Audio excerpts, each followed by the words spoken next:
जी। Hello बच्चों। हमने पिछली जो वीडियो थी उसमें रिलेशन की डेफिनेशन और एक एग्जांपल से देखा था कि भाई रिलेशन होता क्या है।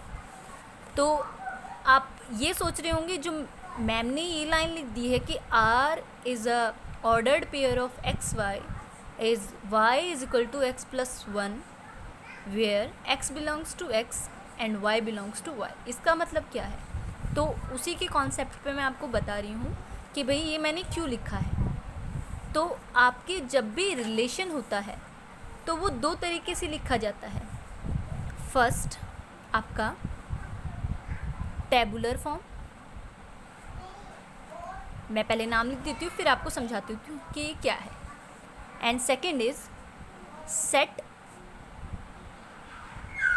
Builder form. जो आपका टेबुलर फॉर्म होता है और जो आपका सेट बिल्डर होता है, दोनों के दोनों रिलेशन लिखने के ही काम आते हैं, पर इनकी थोड़ी सी कंडीशन अलग होती है।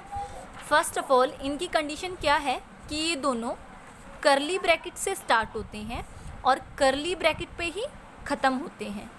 ऐसे ही सेट बिल्डर फॉर्म में करली ब्रैकेट से स्टार्ट होंगे और करली ब्रैकेट पे ही क्लोज होंगे। पर टेबुलर फॉर्म में क्या होता है, जब भी आपकी कंडीशन होती है वो नंबर में लिखी जाती है, जैसे 1 2 3 4 जितना भी आपका गिवन हो कंडीशन वहाँ तक कॉमे में लिखी जाती है और नंबर्स में लिखी जाती है। पर जो सेट बिल्डर फॉर्म होती है वो हमेशा स्टेटमेंट वाइज लिखी जाती है और रिलेशन में ज़्यादातर हमारे पास स्टेटमेंट वाइज ही क्वेश्चन आते हैं और हम उनको टेबुलर फॉर्म में कन्वर्ट करते हैं। अब देखो आपके पास क्वेश्चन था क्या कि y is equal to X plus one and x is equal to 1 2 3 4 5 and 6 and y is equal to 1 2 3 4 5 and 6। तो आपके पास क्वेश्चन ये था कि आपको इसका रिलेशन निकालना है। तो सबसे पहले मैंने इसको सेट बिल्डर फॉर्म में लिखा क्या कि करली ब्रैकेट से हमने स्टार्ट कर दिया, हमने लिखा x और y का ऑर्डर्ड पेयर। जो ये ब्रैकेट लगाते हैं इसका मतलब क्या होता है, ऑर्डर्ड पेयर। और x और y के बीच में हमेशा कॉमा आना ज़रूरी है क्योंकि ऑर्डर्ड पेयर के एक फंक्शन को हम दूसरे फंक्शन से अलग करते हैं। तो x और y का ऑर्डर्ड पेयर, फिर हमारे पास कंडीशन क्या थी कि y is equal to X plus one, उसको मैंने यहाँ लिख दिया। और आपके पास x की वैल्यू कहाँ से आएगी, x से, और y की वैल्यू कहाँ से आएगी, y से। तो इसलिए मैंने लिखा where x belongs to x and y belongs to y।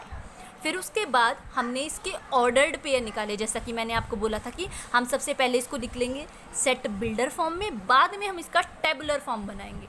तो सेट बिल्डर फॉर्म में हमने लिख दिया ये ऊपर, और टेबुलर फॉर्म बनाने के लिए हमने कैसे किया कि हमारे पास जो कंडीशन थी उसमें x की वैल्यू पुट करी, क्योंकि इक्वल टू से इस साइड कोई नंबर है कि हमें पता है हम जब भी कोई फॉर्मूले में पुट करते हैं कि हम सबसे पहले x की वैल्यू पुट करते हैं और वैसे वैसे y की वैल्यू निकलती रहती है।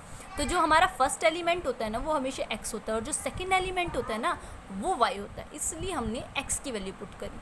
तो x की वैल्यू मैंने 1 पुट करी यहाँ पर, ये 1 पुट करी। फिर मेरी y की क्या आई 2, क्लोज, फिर कॉमा स्टार्ट और दूसरा ऑर्डर पेयर कि x की मैंने क्या करा